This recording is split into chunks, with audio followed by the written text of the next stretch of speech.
Okay, so I'm just going to show you how you can change an image into black and white.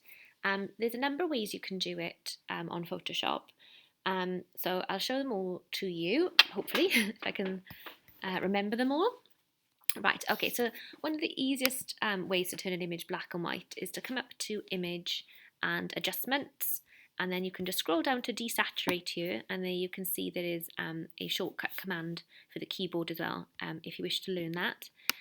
If I press Desaturate, obviously all the colours are out of it now, and it is black and white.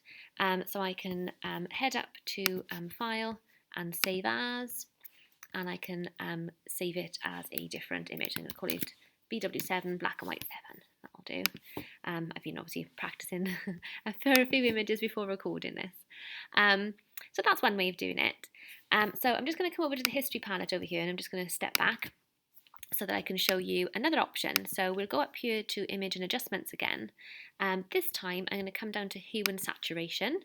And again, I can see the saturation bar here, whereas if I take it in this direction, obviously the colours become much more intense and saturated.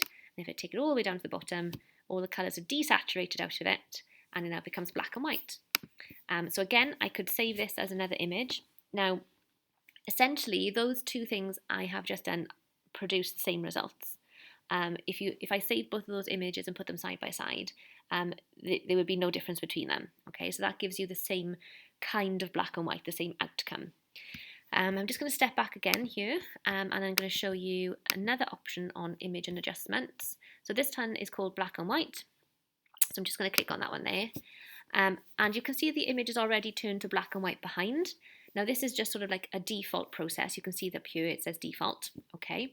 So I could press OK like that, and I could save that image, and again there would literally be no difference between this one and the desaturation technique that I just showed you a moment ago as well, okay? So that's one way of producing black and white, the default settings in those three different ways.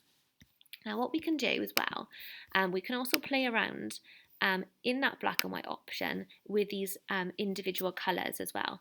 So what it's done is it's separated out the reds, yellows, greens, cyans, blues and magentas that are present within that image, and it's going to allow you to alter them individually. So for example, this image beforehand had a lot of sort of browns and yellows in it, so red will be quite present in that image. So if I drag this one down, you should see, quite a significant change in the image, whereas if I try maybe the cyans, for example, not that many cyan colours in this. There's not going to be that much of a difference, although you can see a little bit of change going on in the reflection of the bottle.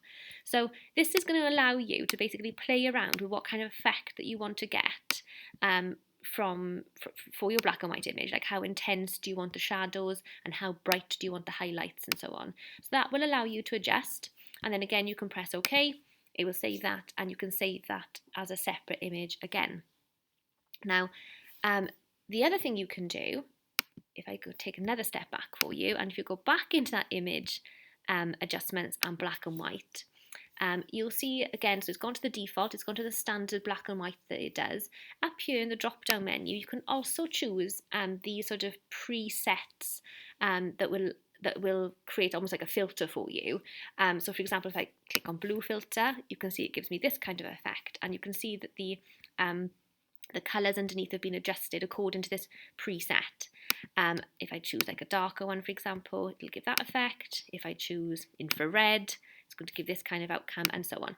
So, you could, if you're trialing out black and white on your image, you could try out all of these, and you could save them as separate images, and you could then put them in your presentation in order to compare them. So, for example, if I head over to Keynote over here, you'll see I've started to just do that. So, for example, in your own PowerPoint, in your own presentations, I would expect to see you not just choosing the first way of turning an image black and white. I'd expect to see you putting in a variety of black and white options, detailing perhaps how you achieve them, and then stating which one is the desired outcome for you, which one is going to give you the effect that you want for your outcome.